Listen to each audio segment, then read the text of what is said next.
Si pudiésemos seleccionar nuestro entorno, y si el anhelo en los proyectos humanos equivaliera a la habilidad, imagino que todos seríamos optimistas.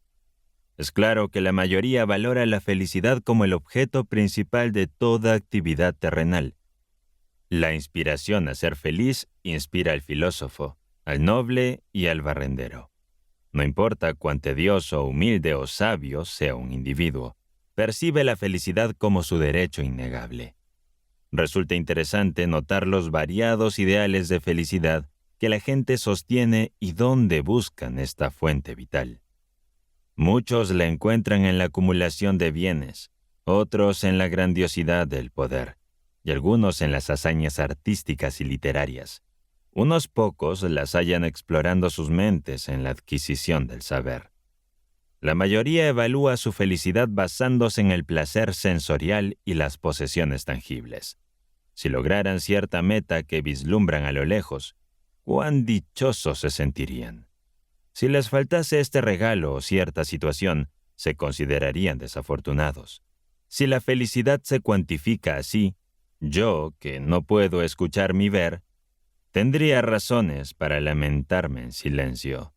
Pero si soy feliz a pesar de mis carencias, y si esta alegría es tan arraigada que se convierte en una forma de vida, entonces mi testimonio sobre el optimismo merece ser oído. Tal como algunos proclaman la bondad divina, quien ha enfrentado adversidades puede proclamar la bondad de la existencia. Hubo un momento en el que conocí un abismo sin esperanza, y la penumbra cubría todo. Pero el amor llegó y liberó mi espíritu. Antes solo conocía la sombra y el silencio. Ahora entiendo la esperanza y la dicha. Antes me sentía frustrado y atrapado. Hoy me alegro de poder pensar, actuar y soñar. Mi existencia carecía de pasado y futuro. El fin, dirían algunos. Un alivio anhelado. Pero una sutil señal me sacó del abismo y mi ser se inundó de vida. La oscuridad se disipó con la luz del entendimiento. El amor, la felicidad y la esperanza brotaron impulsados por el saber. ¿Cómo podría alguien que ha vivido tal liberación ser pesimista? Mi primer encuentro fue un tránsito de lo adverso a lo propicio. Si lo intentaste, sería incapaz de contener el ímpetu de aquel primer despegue desde la penumbra. Inclinarse hacia el futuro es un comportamiento adquirido súbitamente en ese instante inicial de emancipación y avance hacia la claridad. Con la primera expresión que utilicé con sentido, supe cómo vivir, reflexionar y anhelar. La sombra ya no puede reconquistarme. He avistado el horizonte y ahora puedo subsistir con la esperanza de alcanzarlo. Por ello, mi optimismo no es una complacencia blanda e infundada. Un poeta sugirió que debía estar contento porque no percibía la cruda y gélida realidad, sino que habitaba en un ensueño encantador. Habito en dicho ensueño, pero este representa la realidad palpable. No es fría, sino cálida. No es despojada, sino colmada de innumerables dones. Aquel mal que el poeta creía sería mi amarga desventura. Es esencial para apreciar plenamente la felicidad. Solo al enfrentar lo negativo pude, por contraste, reconocer la hermosura de la verdad, el cariño y la virtud. Es erróneo centrarse exclusivamente en lo positivo, obviando lo negativo, ya que esta actitud complaciente puede desencadenar desgracias. Hay un optimismo peligroso que nace de la ignorancia y la apatía. No es suficiente proclamar que el siglo XX es el más brillante en la crónica de la humanidad, y evadirse de los infortunios del mundo en ilusiones utópicas.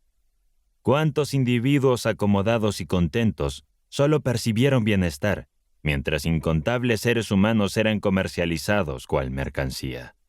Seguramente hubo optimistas apacibles que juzgaron a Wilberforce como un radical entrometido mientras luchaba tenazmente por la emancipación de los esclavos. Desconfío del optimismo superficial que exclama: «Bravo, estamos a salvo. Somos la nación más grandiosa». ante injusticias que claman atención. Eso es un optimismo ilusorio. El optimismo desconsiderado es tan frágil como un hogar erigido sobre arena. Un individuo debe comprender la adversidad y estar familiarizado con el sufrimiento antes de autodefinirse optimista y esperar que otros perciban la fundamentación de su fe. He experimentado la presencia del mal. En un par de ocasiones he enfrentado a este adversario y durante un periodo sentí su helado aliento en mi existencia. Por ello hablo con propiedad al afirmar que el mal no tiene repercusiones duraderas, salvo como un ejercicio mental. Precisamente por haberlo confrontado, soy más genuinamente optimista. Con certeza puedo afirmar que el desafío que el mal presenta es una de las máximas bendiciones. Nos convierte en personas resolutas, perseverantes y solidarias. Nos sumerge en la esencia misma de la existencia y nos demuestra que, pese a que el mundo esté plagado de penurias, también rebosa de triunfos.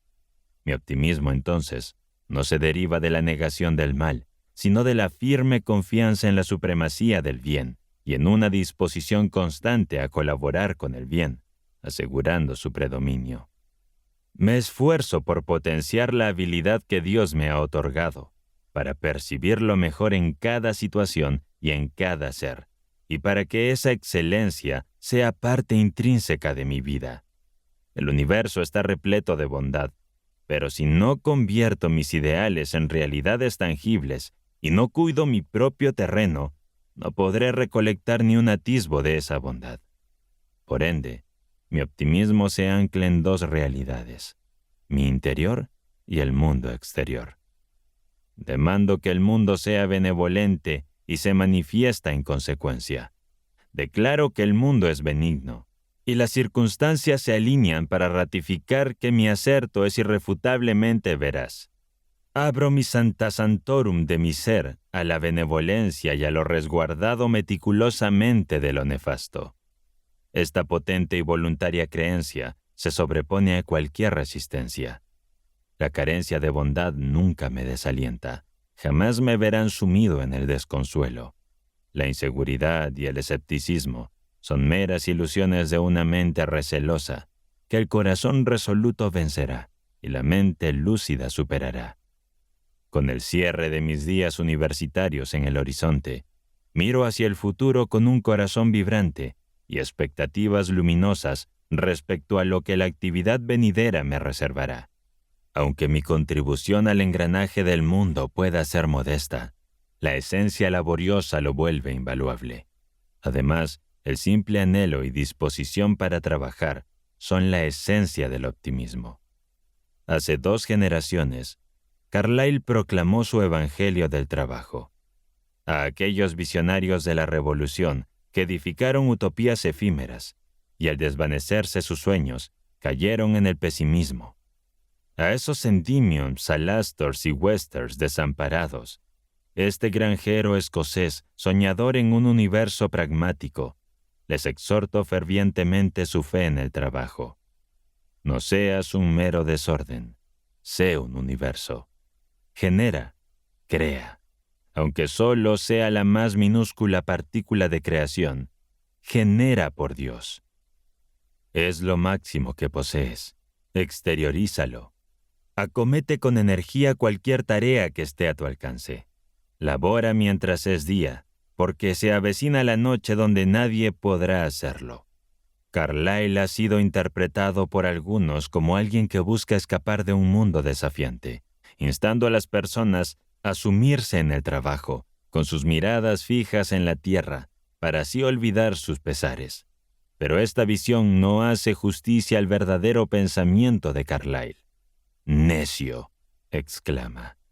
El ideal reside en ti, el obstáculo también. Transforma ese ideal en tu mísera realidad. Vive, piensa, cree y encuentra tu libertad. Lo que proclama es claro. El trabajo, la creación, da vida al desorden. Convierte al individuo en un cosmos, en armonía, y esa armonía es sinónimo de optimismo. Yo también tengo la capacidad de trabajar, y dado que disfruto trabajando tanto intelectual como manualmente, me considero optimista a pesar de las adversidades. Antes creía que mis aspiraciones de ser útil serían inalcanzables. Sin embargo, he descubierto que, aunque son limitadas las maneras en las que puedo ser de ayuda, las oportunidades de trabajo a mi disposición son inagotables. El trabajador más destacado en la viña puede tener limitaciones físicas, incluso si los demás le superan en habilidades. Cada año la viña florece al sol y las uvas maduras pesan en sus manos. Darwin solo podía dedicar media hora consecutiva al trabajo. Sin embargo, en muchas de esas medias horas diligentes, redefinió los fundamentos de la filosofía. Anheló llevar a cabo una labor grande y noble, pero mi principal responsabilidad y gozo es abordar las tareas más sencillas como si fueran de gran importancia. Es mi misión reflexionar sobre cómo puedo atender de la mejor manera las demandas de cada día y regocijarme de que otros puedan hacer aquello que está fuera de mi alcance. Green, el historiador, señala que el mundo avanza no solo por los impulsos poderosos de sus héroes, sino también por la acumulación de los pequeños esfuerzos de cada trabajador honesto. Y solo esa reflexión es suficiente para orientarme en este vasto y a menudo turbio mundo. Aprecio el bien que otros realizan, porque su actuar es una promesa de que, independientemente de si puedo contribuir o no, lo verdadero y lo bueno prevalecerán. Confío plenamente y nada de lo que suceda sacudirá esa confianza.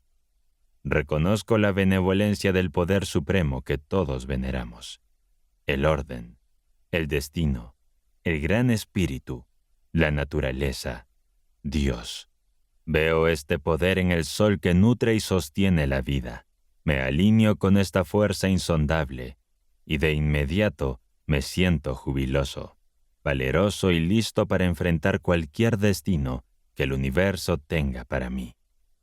Esta es mi fe optimista.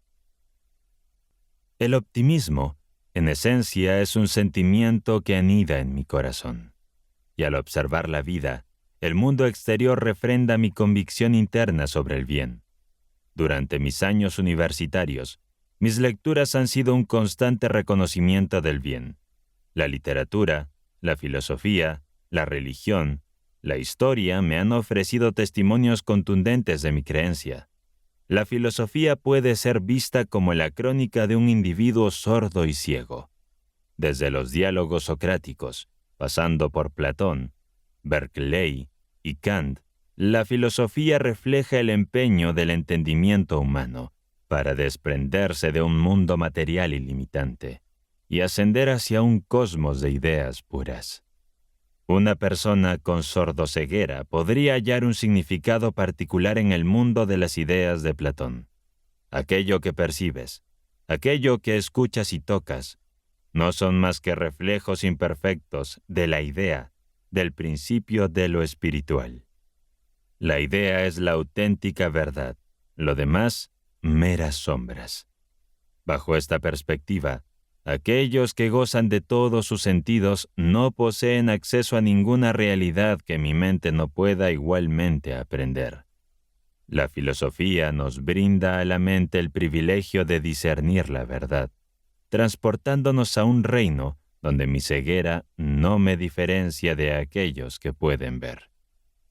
Al descubrir a través de Berkeley que tus ojos capturan una imagen invertida del mundo, y es tu cerebro el que automáticamente la ajusta, comencé a dudar sobre la fiabilidad de la vista. Esta revelación me hizo sentir reintegrada, no porque los sentidos sean insuficientes, sino porque en el mundo trascendental de Dios, la mente y el espíritu tienen un valor incalculable. Sentí que la filosofía había sido concebida como un bálsamo para mi alma. Por eso, me siento identificada con ciertos filósofos contemporáneos que parecen considerar que mi situación fue predestinada como un experimento didáctico para ellos. Sin embargo, mi modesta voz basada en mi experiencia personal, se suma la declaración filosófica de que el bien es el único universo real y que este universo es espiritual. Es un cosmos donde el orden lo es todo, donde una lógica inmutable mantiene la cohesión, donde el caos es simplemente una no existencia y donde el mal, como afirmaba San Agustín, es mera ilusión y por lo tanto inexistente. La filosofía es mi percepción. Se extiende más allá de sus meros principios. Reside también en el tranquilo aislamiento de aquellos que la han expuesto. Incluso aquellos filósofos que, como Platón y Leibniz, se desenvolvieron en la alta sociedad, a menudo estaban desconectados de la efervescencia de la vida diaria.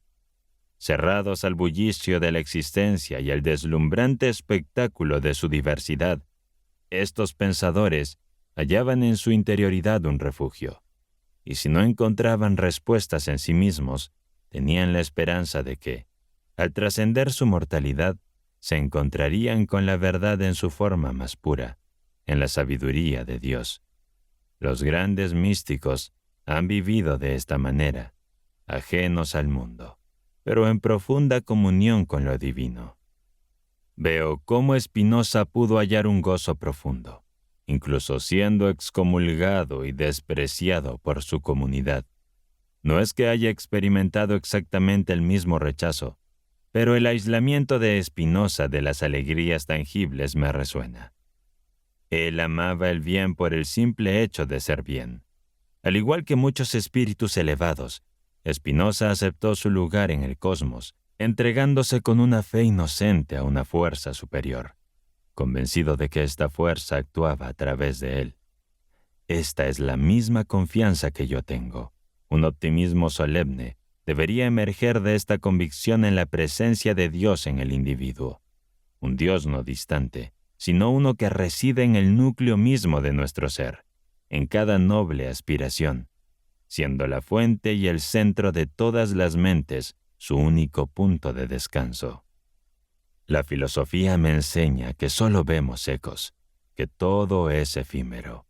Sin embargo, la mente indomable es capaz de comprender la totalidad, de ver más allá de las sombras, de transformar la impermanencia en un eterno silencio. Aunque mi alcance filosófico pueda ser limitado, mi espíritu percibe el universo en su totalidad, comprendiendo las leyes que lo rigen. Estas nociones me brindan paz y me resguardan de inseguridades y temores. En efecto, son benditos aquellos que, sin haber visto, han creído.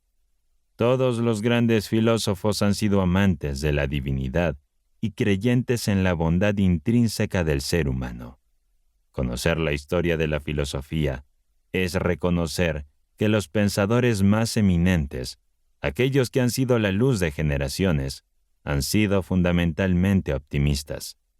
La evolución de la filosofía refleja la progresiva iluminación del espíritu humano.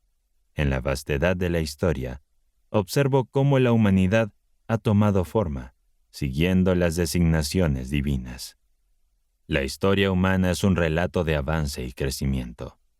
En la intersección de nuestro mundo interno y externo, percibo una armonía maravillosa, una simbólica danza que une lo humano de lo divino, reafirmando las enseñanzas filosóficas con realidad.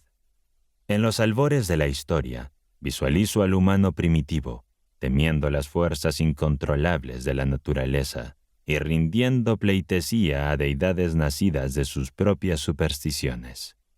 Pero, con una reviravuelta de la imaginación, ese mismo ser primitivo se transforma, se civiliza, deja atrás sus miedos infundados y, a través del sufrimiento, encuentra formas de protegerse y, eventualmente, levanta templos dedicados a deidades más luminosas y benevolentes.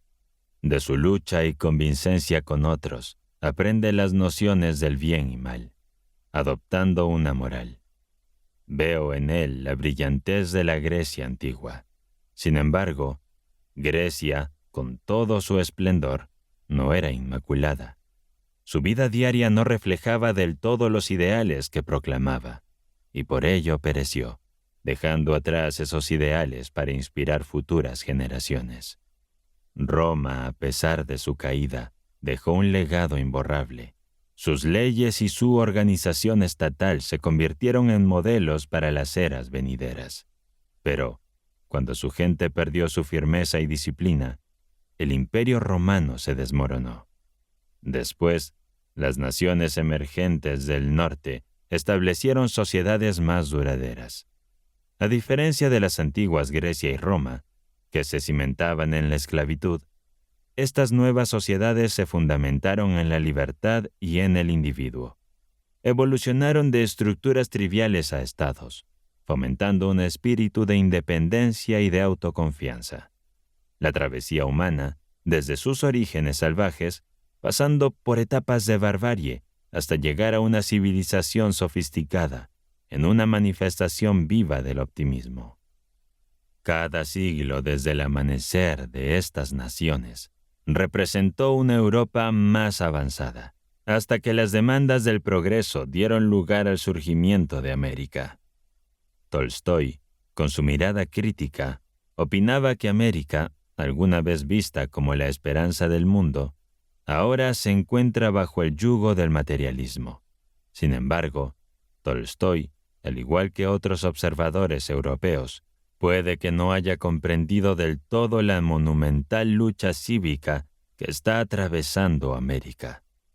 Estamos enfrentando el desafío de absorber a inmigrantes de todo el mundo y forjar a partir de ellos una sola nación con un espíritu unificado. Sería justo pedir paciencia a los críticos, mientras Estados Unidos determina si puede, de hecho, amalgamar a todas las naciones bajo una sola bandera. Londres se alarma ante la presencia de 500,000 de extranjeros en una población de 6 millones. Pero, ¿cómo se compara eso con Nueva York, donde de sus 3,5 millones de habitantes, casi 1,5 millones son extranjeros? Esta estadística sola ilustra la magnitud del desafío americano.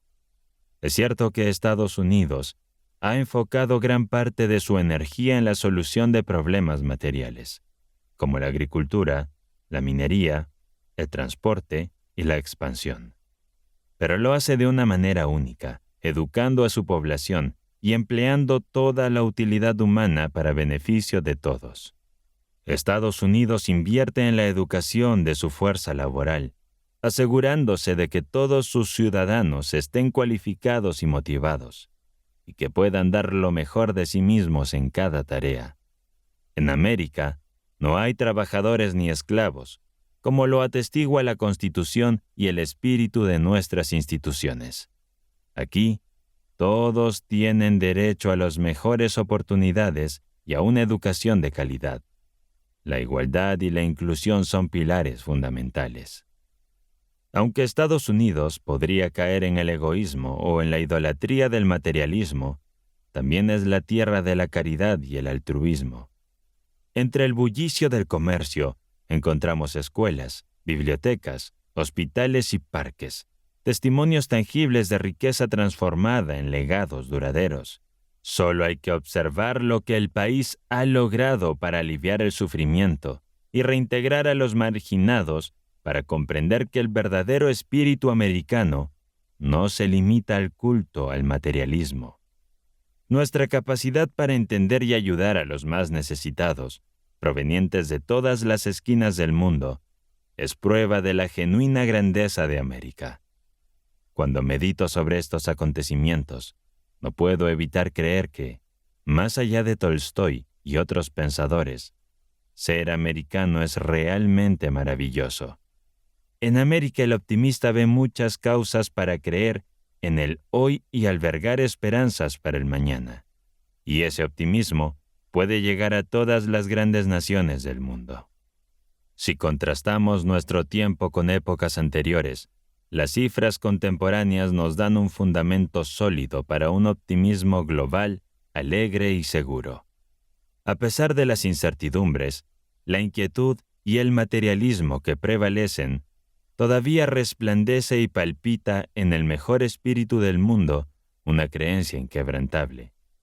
Al escuchar al pesimista, uno podría pensar que la civilización se ha estancado en la Edad Media y no ha avanzado desde entonces.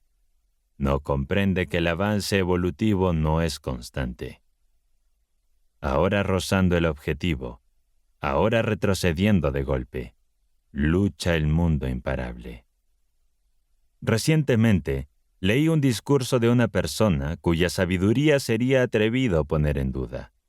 En este identifico claras señales de avance. En el último medio siglo, los actos delictivos han decrecido. Es verdad que los informes actuales muestran una lista extensa de crímenes. Sin embargo, nuestros registros son ahora más detallados y fidedignos que antes. Además, hay crímenes que hace 50 años no se considerarían como tal. Esto refleja una conciencia colectiva más alerta que en el pasado. Nuestra percepción sobre el crimen es ahora más rigurosa, y nuestra forma de castigar más compasiva e ilustrada. La antigua sed de revancha ha disminuido considerablemente. Ya no seguimos el principio de ojo por ojo. Ahora el delincuente es visto como alguien enfermo. Se le recluye no solo como sanción, sino como protección para los demás. Durante su encierro, se le proporciona un trato digno, buscando su rehabilitación para reincorporarlo a la sociedad. Otro indicativo de una sociedad consciente y educada es el empeño en proporcionar a los trabajadores viviendas adecuadas. ¿Alguien imaginó hace un siglo preocuparse por si las casas de los menos afortunados eran saludables o confortables? Recordemos que en aquella época, enfermedades como el cólera diezmaban poblaciones y la peste recorría las principales ciudades europeas. No solo los trabajadores gozan de mejores hogares y lugares laborales, sino que los empresarios admiten que sus empleados merecen más que un salario básico. En medio de la complejidad de nuestros conflictos laborales contemporáneos, percibimos los valores que los fundamentan. El reconocimiento del derecho a la vida, la libertad y bienestar, un anhelo de entendimiento mutuo, la disposición de los poderosos de ceder ante los más vulnerables y la conciencia de que los intereses de empresarios y trabajadores están interconectados. En todo ello, el optimista ve las señales de la época. Además, otro derecho que se ha priorizado es el acceso a la educación. En las zonas más desarrolladas de Europa y América, cada localidad cuenta con su institución educativa.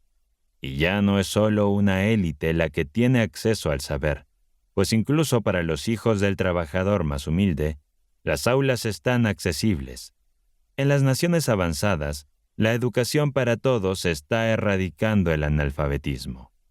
La educación se ha diversificado para abarcar a todas las personas y se ha profundizado para tocar cada verdad. Los académicos ya no solo estudian lenguas antiguas y matemáticas, sino también ciencias, y es la ciencia la que transforma las fantasías de poetas, teorías matemáticas y conceptos económicos en embarcaciones, hospitales e instrumentos que permiten a unos pocos hacer el trabajo de muchos. Al alumno de ahora no solo se le indaga sobre su conocimiento gramatical, es solo un repetidor de hechos o ha cultivado verdaderos valores. Su enseñanza fundamental es enfrentar grandes temas, mantener su mente abierta a nuevas perspectivas, revitalizar ideales olvidados en la carrera por el éxito y fomentar la justicia. Aprende que, aunque existen alternativas al esfuerzo humano como máquinas y libros, nada sustituye el juicio, la paciencia, la honradez y el valor. ¿Quién podría cuestionar los avances de la educación al ver el cambio en la situación de los ciegos y sordos en comparación con hace 100 años? Antes eran vistos con una compasión casi mística y estaban relegados al más bajo estatus. Eran vistos como casos perdidos, lo que profundizaba su desánimo. Incluso los propios ciegos Dudaban cuando Hauy propuso enseñarles a leer. Es triste ver cómo la resignación puede hacer que las personas vean cualquier intento de ayuda como una locura. Pero observar el cambio actual, cómo han surgido instituciones para ciegos y cómo muchos sordos no solo han aprendido a leer y escribir, sino también a comunicarse. Recordemos cómo la fe y la paciencia del Dr. Howe han influenciado los esfuerzos para educar a los sordociegos. ¿No es motivo para albergar esperanza y ánimo? El fruto más preciado de la educación es la tolerancia. En el pasado, hombres batallaron y murieron por sus creencias. Sin embargo, tomó siglos enseñarles a respetar las creencias ajenas. La tolerancia es el pilar de la comunidad, preservando lo mejor del pensamiento humano. Nada, ni desastres naturales, ni destrucción de monumentos, ha arrebatado al hombre tantas vidas e inspiraciones nobles como lo ha hecho su propia intolerancia. Con estupor y pesar, mis pensamientos viajan a los días oscuros de la intolerancia y el fervor ciego. Observo a Jesús menospreciado y crucificado. Veo cómo sus discípulos son cazados, atormentados y sentenciados al fuego. Soy testigo de cómo las mentes más ilustradas que se oponen a la superstición medieval son tachadas de blasfemas y derrocadas. Observo a los judíos despreciados y acosados hasta su último aliento por quienes proclaman el cristianismo solo de palabra. Los veo desplazados de un lugar a otro, huyendo de refugio en refugio, tratados como criminales, azotados y ridiculizados incluso cuando, en su agonía de mártires, reafirman con tenacidad su fe. El mismo fervor que azota a los judíos se desata con furia sobre cristianos de inmaculada fe, exterminando a albigenses y al pacífico pueblo de los Bauidois, cuyos restos yacen en las montañas. Veo cómo las sombras se disipan poco a poco y resuena un clamor en contra de la intolerancia. El poder limitante de la tolerancia se impone sobre el inquisidor, y el humanista envía un mensaje de esperanza a los oprimidos. En lugar del grito, «¡A la hoguera con el hereje!», los hombres comienzan a observar el alma con empatía, naciendo en ellos un renovado respeto por lo intangible. La noción de hermandad renace en la sociedad con un sentimiento más profundo que la mera unión de individuos bajo una doctrina de credo específico. Y mentes ilustres como Lessing retan al mundo a decidir qué es más elevado, el rencor y el conflicto despiadado de las religiones enfrentadas o el dulce consenso y el apoyo mutuo. Los viejos prejuicios del hombre hacia su prójimo declinan ante el fulgor de un sentimiento más altruista, que no sacrifica a las personas por simples formalismos ni les despoja del consuelo y vigor que hallan en sus convicciones. La herejía de ayer es la doctrina aceptada del mañana. La mera tolerancia ha cedido el paso a un sentimiento de camaradería entre seres de todas las creencias. El optimista se regocija en la profunda comprensión entre el alma católica y la protestante, evidenciada en la estima universal y ferviente admiración hacia León XIII, por gente virtuosa de todo el orbe. Las conmemoraciones de Emerson y Channing demuestran el homenaje que seres de toda fe rinden a la memoria de un espíritu noble. De este modo, en mi percepción de nuestra era, me enorgullece ser un habitante del mundo, y en la relación a mi nación, comprendo que ser americano implica ser optimista. Estoy al tanto de la triste e injusta trayectoria de lo acontecido en Filipinas, bajo nuestro estandarte. Sin embargo, confío en los intrincados caminos de la administración. El genuino sentir de la población a menudo no logra manifestarse adecuadamente. Aprendí de Julio César que durante las guerras civiles, innumerables pacíficos granjeros y pastores laboraban incansablemente, huyendo ante los ejercicios comandados por unos pocos, Esperaban que el peligro cediera y regresaban para remediar los estragos con manos diligentes. De este modo, la gente es perseverante y digna, incluso cuando sus líderes flaquean. Me regocija observar en el mundo y en este país un patriotismo renovado, más noble que el que persigue la muerte del adversario. Es un patriotismo que trasciende los campos de guerra, impulsa a muchos a ofrendar sus vidas al servicio social, y cada sacrificio nos aproxima el día en que las granjas no se tornen campos de batalla. Por ende, al enterarme del cruel conflicto en Filipinas, no desfallecí, pues estaba seguro de que el corazón de nuestro pueblo no estaba en esa contienda y que, en algún instante, la mano del devastador tendría que cesar. La prueba definitiva de todas las creencias reside en su efecto práctico en la vida. Si es cierto que el optimismo impulsa al mundo hacia adelante y el pesimismo lo retrasa, entonces difundir una filosofía pesimista resulta peligroso. Quien sostiene que el sufrimiento en el mundo supera la alegría y expresa esa desdichada convicción, no hace más que aumentar el sufrimiento. Schopenhauer se convierte en un enemigo de la humanidad, aunque sinceramente creyera que este es el mundo más desdichado posible. No debería propagar una doctrina que prive a las personas del incentivo para enfrentar las circunstancias. Si la vida le proporcionó cenizas en lugar de pan, fue su propia culpa. La vida es un campo nivelado, y la justicia prevalecerá si mantenemos nuestro compromiso. Si el pesimismo toma el control de la mente, la vida se vuelve caótica. Todo parece vanidad y opresión del espíritu. No existe remedio para el desorden individual o social, excepto el olvido y la aniquilación. Comamos, bebamos y alegrémonos, dice el pesimista, porque mañana moriremos.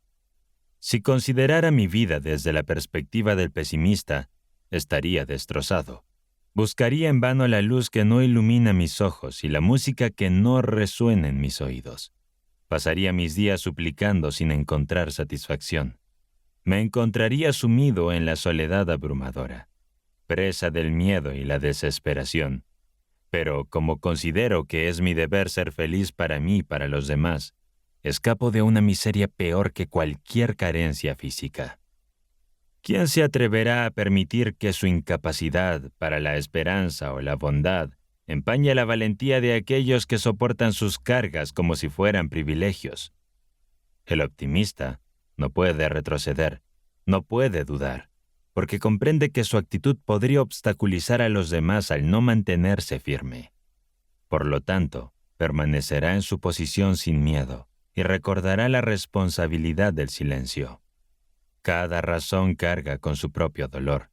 Tomará las garras de hierro de las circunstancias en su mano y las empleará como herramientas para derribar los obstáculos que bloquean su camino. Trabajará como si el establecimiento del paraíso en la tierra dependiera únicamente de él. Hemos visto que los filósofos del mundo, los portadores de la palabra, eran optimistas. Lo mismo ocurre con los hombres de acción y logro, los hacedores de la palabra. El Dr. Howe encontró el camino hacia el alma de Laura Bridgham porque comenzó creyendo que podía alcanzarla. Los juristas ingleses habían dictaminado que los sordociegos eran idiotas según la ley.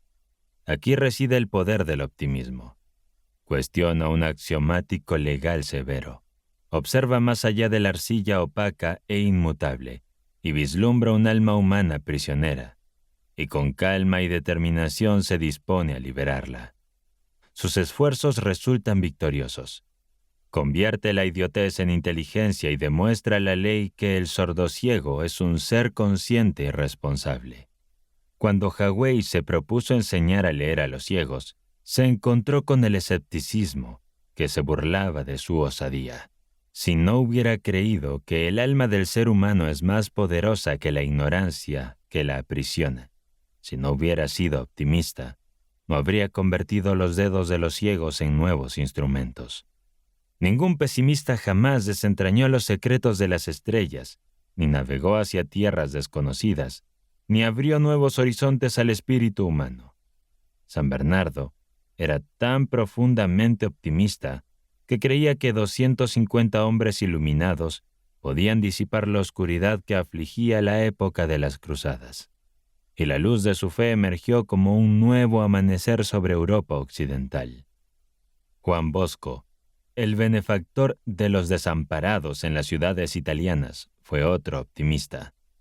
Otro profeta que, avistando una idea divina, cuando aún estaba lejos, la proclamó a sus compatriotas, a pesar de las risas y los calificativos de locura. Persistió con paciencia y con sus manos creó un hogar para los niños de la calle. Con fervor, anticipó el asombroso movimiento que surgía de su labor, aún en días de penuria financiera y apoyo escaso. Trazó visiones brillantes del magnífico sistema de escuelas y hospitales que se expandiría por toda Italia. Viviría para ver la materialización de su optimismo profético en la sociedad de San Salvador. Cuando el doctor Seguín afirmó que podía educar a las mentes débiles, la gente volvió a reír, y desde su supuesta sabiduría, aseveraron que él mismo no era mejor que un tonto.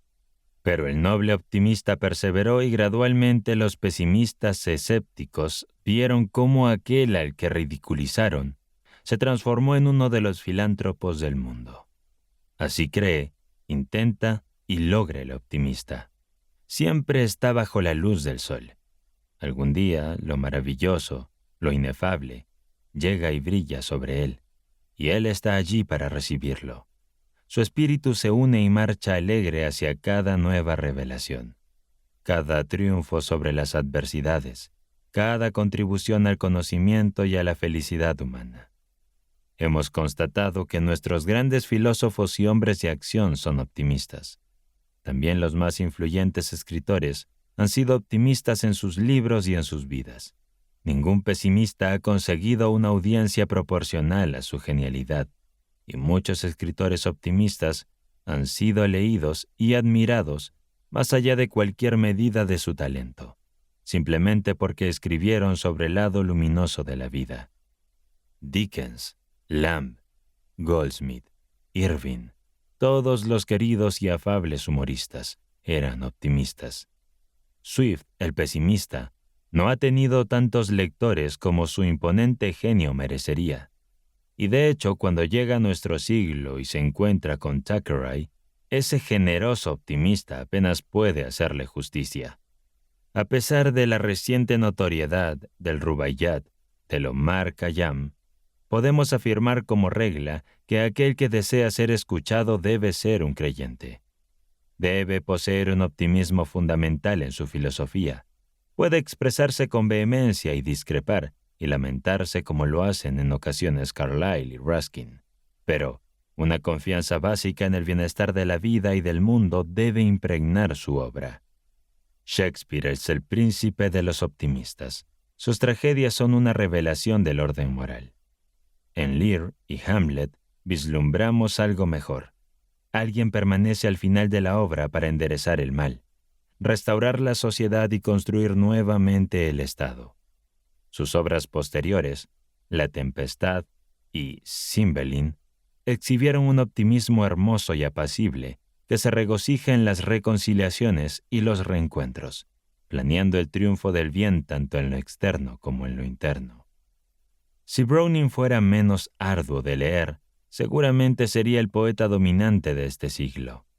Siento el éxtasis con el que exclama: «Oh sonrisa amplia de la vieja tierra marrón en esta mañana de otoño». Y cómo estimula mi mente cuando afirma que, debido a la imperfección, debe haber perfección. Lo completo debe surgir de lo incompleto. El fracaso es una prueba del éxito para los días plenos. Sí, la discordia existe para que pueda surgir la armonía. El dolor se desvanece para que la salud se renueve. Quizás soy sordo y ciego para que otros afligidos también puedan ver y escuchar con un sentido más perfecto. De Browning aprendo que ningún bien se pierde, lo cual me facilita avanzar por la vida. En la adversidad o la fortuna, haciendo lo mejor que puedo y sin temor. Mi corazón responde con orgullo a su llamado de pagar con alegría la deuda de dolor, oscuridad y frío de la vida. Levanta tu carga, es el don de Dios. Llévala con nobleza. El escritor cuya voz prevalecerá debe ser optimista, y su mensaje a menudo surge de su propia vida. La vida de Stevenson se ha convertido en una tradición solo 10 años después de su muerte. Ha tomado su lugar entre los héroes, el hombre de letras más valiente desde Johnson y Lamb. Recuerdo un momento en que me sentía desanimado y al borde del agotamiento. Había estado luchando durante días con una tarea que se resistía a completarse.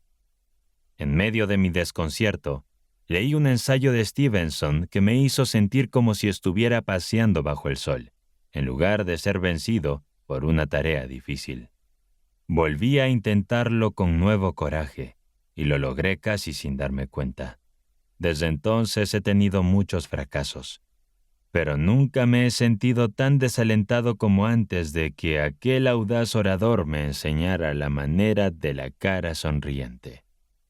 Lee a Schopenhauer y a Omar, y el mundo te parecerá tan vacío como a ellos.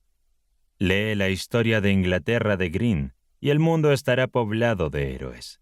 Nunca supe por qué la historia de Greene me emocionaba con la vitalidad del romance hasta que leí su biografía. Entonces comprendí cómo su imaginación rápida transformaba los duros y austeros hechos de la vida en sueños nuevos y vivos. Cuando él y su esposa eran demasiado pobres para encender un fuego, se sentaba frente a la chimenea apagada y fingía que ardía. Infunde pensamientos a tu mente, decía. Aleja lo sombrío y convoca lo brillante. Hay más sabiduría en cerrar los ojos de lo que permiten tus filósofos de libros. Todo positivo avanza y propulsa el desarrollo, mientras que todo negativo podría mantener al mundo en un punto muerto. El efecto del negativismo en una sociedad es similar al de un individuo. El negativismo anula el impulso para combatir la carestía, la falta de conocimiento y la delincuencia, agotando las fuentes de felicidad en el mundo.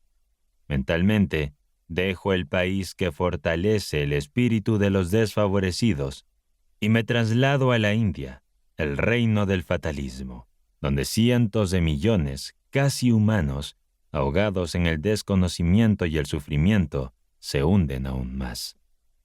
¿La razón? Durante milenios han sido cautivados de una filosofía que argumenta que las personas son efímeras.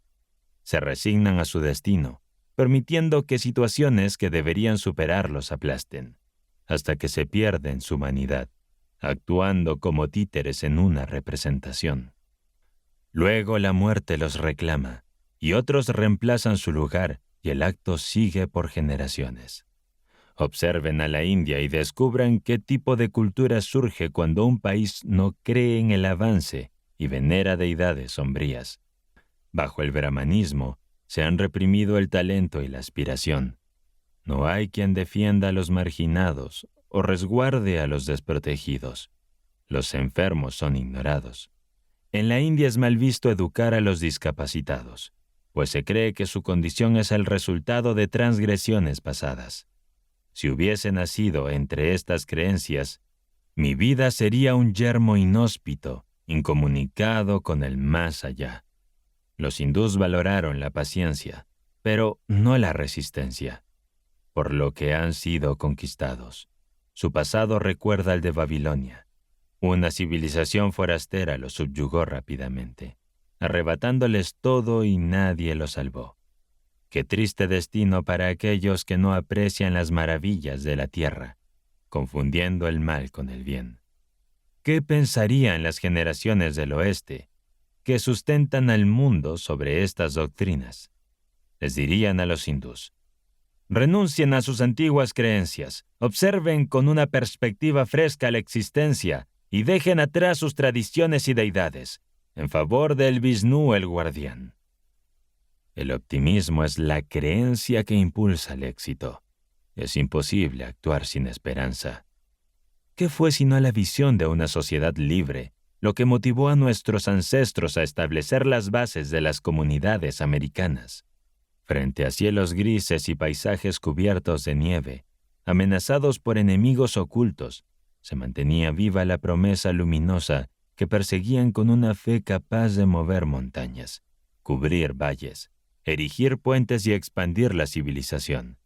Aunque los pioneros no lograron materializar plenamente el ideal que perseguían, establecieron las bases de lo más valioso en nuestro país hoy en día. Aportaron al yermo el pensamiento crítico, la literatura, un profundo anhelo de autogobierno y la justa ley inglesa que trata por igual al gobernante y al gobernado, fundamento de nuestra sociedad. Es notable que la esencia de esta ley sea optimista. En las naciones latinas, la justicia suele partir de un punto de vista pesimista. El acusado es considerado culpable hasta que se pruebe su inocencia. Sin embargo, en Inglaterra y Estados Unidos, prevalece la idea optimista de que el imputado es inocente hasta que su culpabilidad sea indiscutible. Según nuestro sistema, es probable que algunos delincuentes queden en libertad, pero es preferible a condenar a inocentes. El pesimista proclama que no hay bondad duradera en el ser humano y que todo tiende al desorden. Argumentan que si alguna vez existió un propósito positivo, éste ha perdido su poder y el mundo se encamina a su desintegración. Sin embargo, la forma en las dos naciones más pragmáticas y respetuosas de la ley en el mundo parte de la bondad inherente en el ser humano, demandando evidencia de lo contrario. El optimismo es la chispa que impulsa el éxito. Los visionarios que han marcado la historia han tenido esperanza, o sus causas hubieran quedado desamparadas. Las objeciones de Tolstói se desvanecen por su tono pesimista. Si hubiera reconocido las imperfecciones de América, pero confiado en su potencial para superarlas, sus palabras podrían haber sido una llamada al cambio. Pero el mundo se aleja de quien no tiene esperanza, y en cambio se siente inspirado por Emerson, quien resalta lo mejor de la nación y se opone solo a lo indefendible. Escucha al líder resoluto Lincoln, que en tiempos de incertidumbre y desafíos se mantiene firme. Ante los obstáculos, él vislumbra el triunfo y con determinación y contra toda adversidad galvaniza a su país. Aún en los momentos más oscuros afirma: todo marcha bien, y multitudes confían en su liderazgo. Las críticas de un hombre así resuenan y son atendidas, mientras que las quejas constantes de los eternos pesimistas se vuelven ruido de fondo. Nuestros medios de comunicación deberían tener esto en cuenta. La prensa es el altavoz de la era contemporánea, y mucho depende de quienes la dirigen. Si los medios buscan influir contra injusticias, entonces durante la mayor parte del tiempo deben transmitir mensajes positivos para que, cuando critiquen, su voz resuene con más firmeza. Así era Lincoln. Comprendía a la gente, confiaba en ella y basaba sus creencias en la rectitud y la perspicacia de la vasta mayoría. Su dicho, no se puede engañar a todo el mundo todo el tiempo, encapsula una verdad profunda: la confianza en la esencia del ser humano. Un profeta no es un menospreciado a menos que se sumerja en el pesimismo. Las visiones esperanzadoras de Isaías contribuyeron más a repatriar a los exiliados de Israel que las lamentaciones sombrías de Jeremías para liberarlos de sus opresores. ¿Acaso durante la Navidad recordamos que Cristo llegó como un mensajero de esperanza? Su optimismo es como un bálsamo para el alma herida y se refleja en las 8 bienaventuranzas. Su naturaleza optimista es lo que le ha permitido influir en la civilización occidental durante siglos. Durante casi 2 milenios, la humanidad ha buscado su luz creyendo en la promesa de que todo ocurre para un bien mayor. San Pablo también predicó una fe que trasciende los desafíos terrenales, mirando hacia el vasto cielo, donde todas las adversidades se disipan en la claridad de un entendimiento pleno. Si la vida te ha privado de la visión, descubre los regalos escondidos en la oscuridad. Son regalos más valiosos que cualquier tesoro material. El amor, la compasión, la verdad y la esperanza, cuyo valor supera el de las piedras más preciosas. Jesús entrega y Pablo anuncia un evangelio de armonía y entendimiento, una fe en las ideas, no en los objetos materiales, en la caridad, no en el dominio. El optimista es quien comprende que las decisiones humanas no son guiadas por grandes ejércitos, sino por la fuerza moral, y que las victorias de Alejandro y Napoleón palidecen en comparación con la influencia saliente pero constante de figuras como Newton, Galileo o San Agustín. Las ideas son más potentes que las armas y las llamas. Se difunden sigilosamente de una región a otra, y la humanidad recoge sus frutos agradeciendo al Creador, mientras que las conquistas de los militares son efímeras, como una tienda de campaña. Hoy erguida, mañana desmantelada, dejando solo rastros y restos. Esta ha sido la enseñanza de Jesús desde hace 2 milenios. La Navidad es la celebración del optimismo. A pesar de que persisten grandes adversidades aún no superadas, y el optimista no se cierra los ojos ante ellas, se mantiene rebosante de esperanza. El desaliento no tiene lugar en su visión, porque confía en la eterna justicia divina y en la nobleza humana. La historia relata el avance victorioso del hombre. Cada pausa en su trayectoria solo ha sido el preludio de un imponente avance. El tiempo aún no se ha agotado. Aunque algunos de los templos donde veneramos se han derrumbado, hemos erigido otros más grandiosos en su lugar. Si hemos perdido algunas de las virtudes físicas de nuestros ancestros, las hemos reemplazado con una nobleza de espíritu que destierra el odio y cura las heridas de los derrotados. Todo lo que el hombre ha conseguido hasta ahora es nuestro legado. Sus aspiraciones se han transformado en nuestra tangible realidad. En ello reside nuestra firme esperanza y confianza.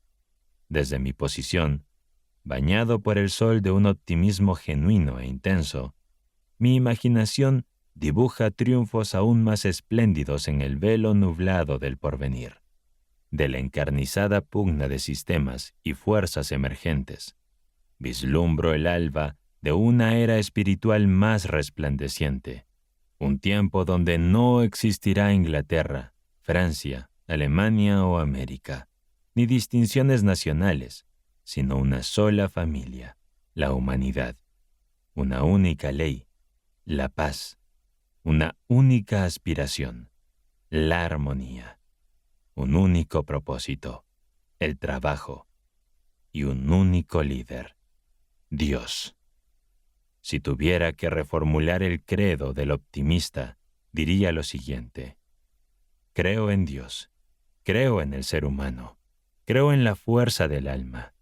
Pienso que es un deber sagrado motivarnos a nosotros mismos y a los demás, abstenernos de emitir cualquier palabra desalentadora sobre el mundo que Dios ha creado, porque ningún ser tiene el derecho de lamentarse de un universo que Dios concibió como perfecto y que innumerables hombres han trabajado para mantener en su esplendor.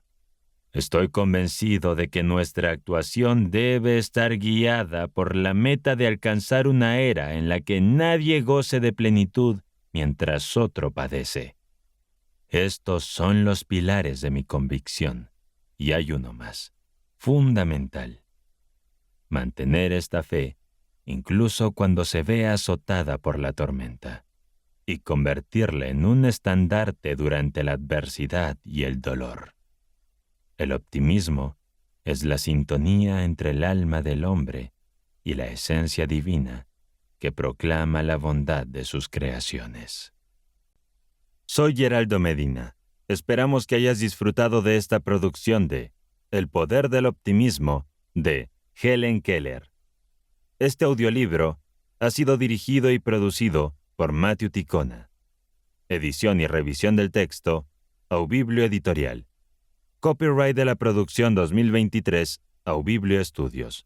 todos los derechos reservados. Si deseas agregar este libro a tu biblioteca, dejaremos los enlaces en la descripción. También puedes seguir nuestro canal principal, Aubiblio. Gracias y nos vemos en la siguiente página.